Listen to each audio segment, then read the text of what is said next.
Welcome back to the Wake Up to Your Life podcast. I'm your host, Colleen Odegaard. So glad that you're here.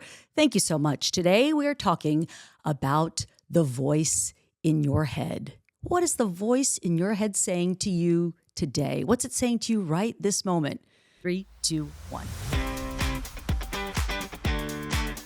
Hi, I'm Colleen Odegaard. One day, I was an Emmy Award-winning television journalist, married to the love of my life, and had 2 beautiful children living under my roof. Then one day, I woke up to a life I didn't recognize, divorced, in a career transition, with my 2 boys grown and out of the house. I had to get really comfortable being alone really fast, or I was going to lose my shit. This podcast is about reinventing yourself in a new season of life, getting to know yourself again, and having more peace, more love, more levity.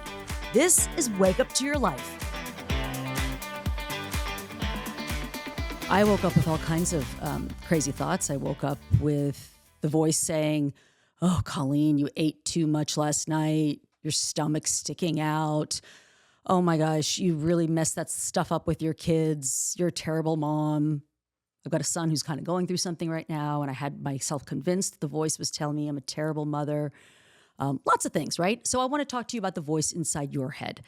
Maybe you don't even really recognize it for what it is. Maybe you're just sort of attuned or accustomed to this negative loop that plays in your head all the time, that you don't even pay attention to it. I want you to pay attention to it. First off, they're just thoughts. That's all they are, and not everything that you think is true. Let's keep that in mind. Not everything that you think is true. But I really do want you to notice the voice and think about it and notice. Is it kind? Is it a bully?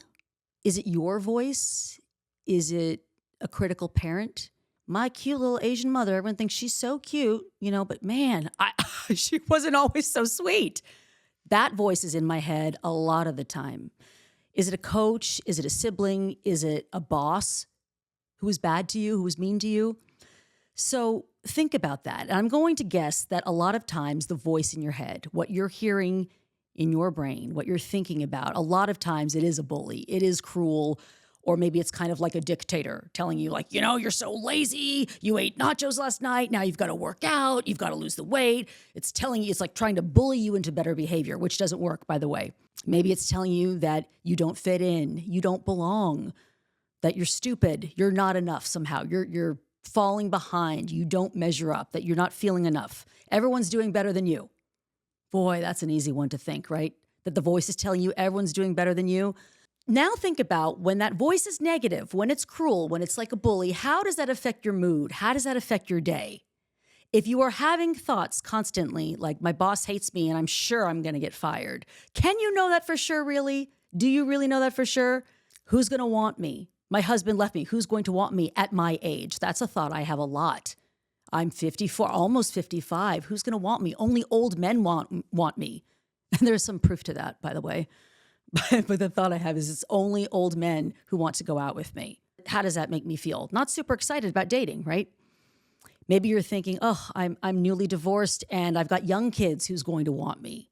I'm going to guess that if you have a mind full of thoughts that are negative, thoughts that are cruel, that are mean in nature, you're going to walk around feeling like shit. That's my guess. So how can we have a more harmonious relationship with that voice? I would say the first thing you do, this is what I do, is befriend it. Turn to it. Turn to those inner demons and say, oh, hi, insecurity. Hi, anger. Hi, jealousy. Whatever it is, turn to it. Get curious about it. Can I really know that this is a true thing that I'm thinking, that no one's ever going to want me? Obviously, no, you can't know the answer to that question. No, it's not true. When you stop fighting with those inner demons, just the mere fact of acknowledging them, like I said, turning to them, befriending them, you'll notice they kind of relax a little bit. It doesn't have such a grip on your heart. They kind of calm down. What you resist persists. What you resist persists. So when you can acknowledge those inner demons, those thoughts, I call them the thinky thoughts, those voices in your head, they're not so loud. When you can just say, hi to them, as I mentioned. It really helps to kind of disarm those thoughts and feelings. Just know that it's there. And when I say get curious about them, you can dig a little deeper there. Like, where does this come from? Oh, I know. I'm afraid of X, Y, and Z happening. Like a thought that I have, terrible negative thoughts. So my ex-husband and the woman with whom he had an affair with, she was 20 years younger than me, by the way, which I'm just adding that in because sometimes I like to be mean a little bit, okay? I know I seem nice. I have two versions of myself. I have the very healed, good, higher self version, and then I have the one that wants to make fun of people's outfits. And I have both versions, and I'm working on being my higher self more of the time. But they recently purchased a home together, and it's a beautiful home, a home that, we would have loved to have lived in together. And, ooh, that was hard to digest. And my kids have rooms there. I live in a 2-bedroom apartment. It's not the same deal. It's not apples to apples. So the thoughts that I have are that, oh, they're playing family. So this is the voice in my head, thoughts, whichever you want to call it. They're playing happy family, and they're over there with their little baby girl stepmommy, and, oh, they must be playing cards, and they're making dinners, and they're watching sports together, and they're playing with the dogs, and they're doing all these things, and my kids are going to forget me, and they're going to like her more. Like, these are thoughts for real. I had these thoughts 2 days ago. Made me feel terrible. Right? And then I don't want to get out of the bed, and then I don't want to do anything. Whoa, wait a minute. I turn to it, look at it and go, I know where this is coming from. This is just, and then I'm getting angry at my ex-husband as if he just had the affair 5 minutes ago. So befriending those feelings and those, just looking at them, I see what you're doing. You're trying to get me to go spring into action and do something. I need to stop this. They can't move in together. Well, guess what? They can. They can do whatever the hell they want. And it's already happened. There's nothing I can do. So this thought loop of, oh my gosh, I'm losing my children. I'm losing them to their family. But the other thought that I have, this is a very strong one, is that he's winning and I'm losing. He's winning, I'm losing. He has everything he ever wanted. He got a promotion at work. He's making great money. He's got a 20 years younger girlfriend, and they just bought a house together. And I hope they have a colicky baby, by the way. If they do have a baby, God help him, but I hope it's colicky.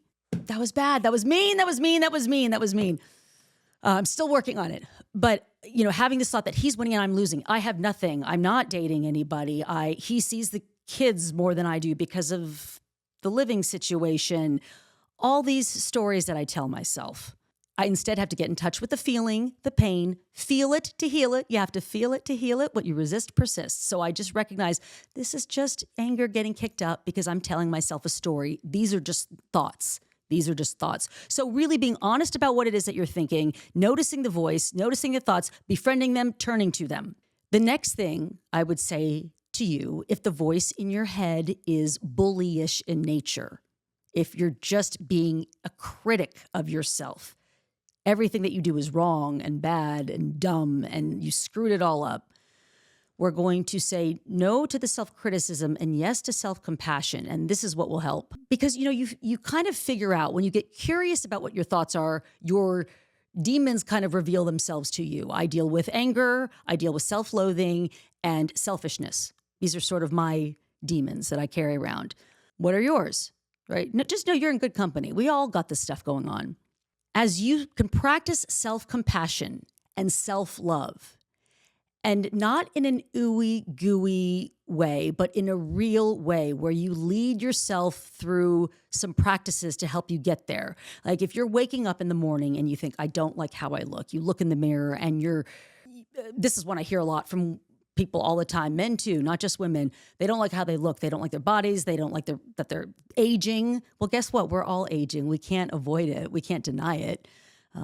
But you're noticing wrinkles on your face, right? You're thinking, I don't like how I look. If you walk around with these thoughts, you take it out on other people, inevitably. If you walk around with your demons running the show, you are going to take it out on those around you. Maybe you're short-tempered with your kids, you're mean to your partner, you're rude or disrespectful to somebody at work, you're quick to scream expletives at the guy who cuts you off in traffic. There's a good chance it's because you're walking around filled with all this negativity. So instead, I want you to practice self-love and self-compassion. And self-love is not selfish. It is not selfish by any means. So I told you before in the booty call episode, if you haven't heard that one, that's okay. You don't have to go back and listen to it. You can if you want to. But I talked about loving kindness meditation.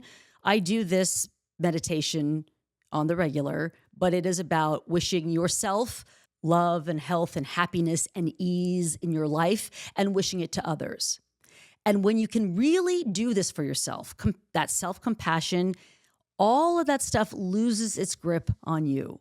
And you can start to change the voice in your head or have a better relationship with the voice in your head where it's not making the decisions, where you're not making decisions based on not enoughness. I'm so behind. I'm not good enough. We don't want to make decisions from that place. We want to make decisions from a more calm and loving place.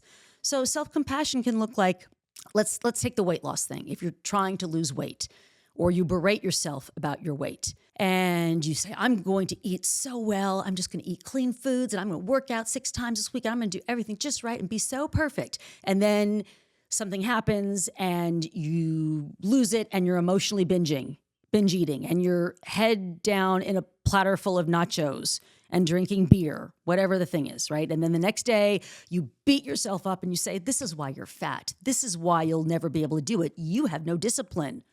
Time out. That's where I want you. Notice the voice. What is it saying? Recognize it. Okay, I see you there, self-criticism, and instead self-compassion. Self-compassion is not a way of, self-compassion isn't excusing bad behavior. It's not doing that, because I would argue that's not even self-compassion. So if you say, like, if your doctor has told you you need to lose weight, you're morbidly obese, for your health, you need to lose weight, and that's important to you, and you've made it a priority, self-compassion doesn't look like, oh, it's okay, everyone just has a bad day sometimes. That's not what self-compassion is. It's okay that you ate the nachos. Self-compassion can still be firm and direct, but it's loving. It's not the name calling. It's not bullying, saying, you disgusting pig, you have no discipline. Self-compassion says, whoa, sweetheart, what happened there? What was going on? Yeah, you got really triggered by that lady at work. She really pissed you off. And then you just went back to your old habits. Yeah, I get it. That happens sometimes. But remember what we said. We prioritize our health. We're going to make better choices. That's what self-compassion looks like. So I talk to myself a lot. Do it when other people aren't looking or within earshot, or go ahead and do it if they are. Who cares, right? But going through this practice, self-compassion is what helps you to get to your goals, not self-criticism. And this is proven. Research shows this, that it works. We think we can bully ourselves into that better behavior. We can't. It's by being kind and loving and direct and real with ourselves. If you're constantly thinking, I'm going to get fired, I'm going to get fired. Okay, are there indications you are? Okay, well then maybe compassion looks like, am I really giving it my all at work? Am I really doing what I've been asked to do? Am I underperforming?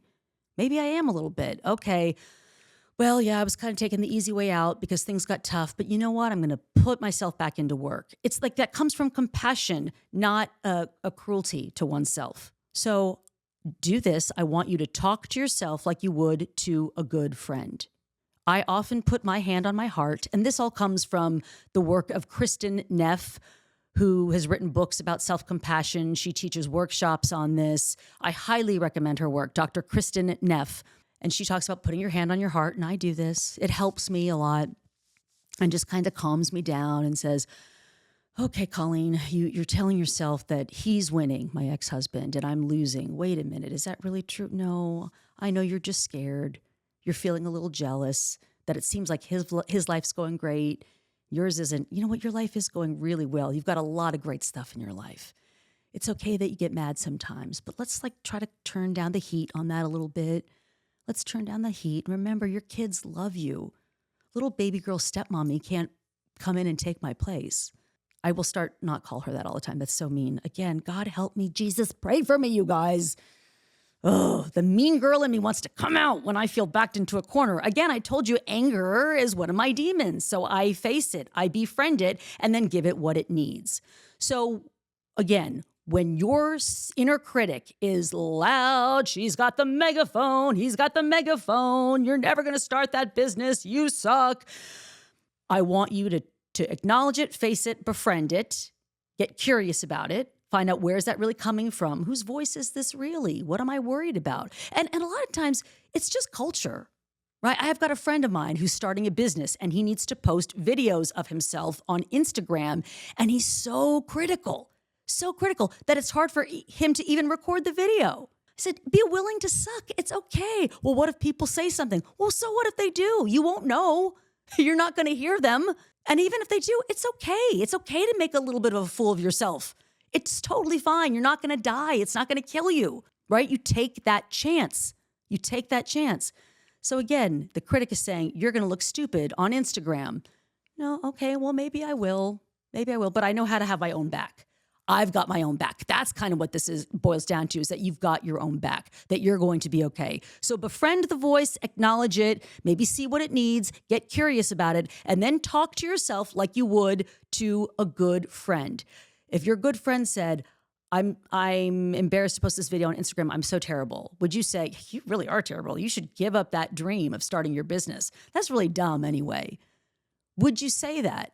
Probably not. If you thought she had a valid business idea and you knew it was really her passion and she had some gifting toward it, you would encourage her to do it. So I want you to do that for yourself.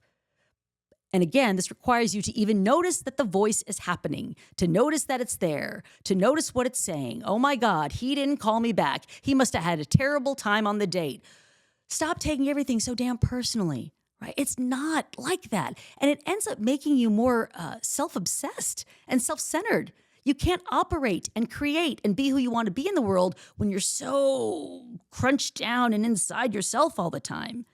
So let's correct the voice. Let's get more of the loving, nurturing, kind-hearted voice. You really can do this. I hope that this lands for you. I hope that you find it useful. Please let me know if it does. You can send me a DM on Instagram, but let me know. And if this episode is resonating with you, do me a favor, take a screen grab of it and share it on your Instagram story. Tag me if you would. I would really appreciate it. I am looking to grow this show, to get it into the hands and the ears of more people who might need this content and who can benefit from it. But again, acknowledge that voice and just talk to yourself like you would to a good friend. Thank you so much for listening to Wake Up to Your Life. I love you. I'm rooting for you. Thank you so much for listening to the Wake Up to Your Life podcast. I love connecting with you, so reach out to me on Instagram at Colleen_Odegaard. My podcast is also on YouTube now, so you can leave a comment on the podcast episode and tell me what resonated with you. You can subscribe to my channel at the link in our show notes. Thanks again, and I'll see you in the next episode.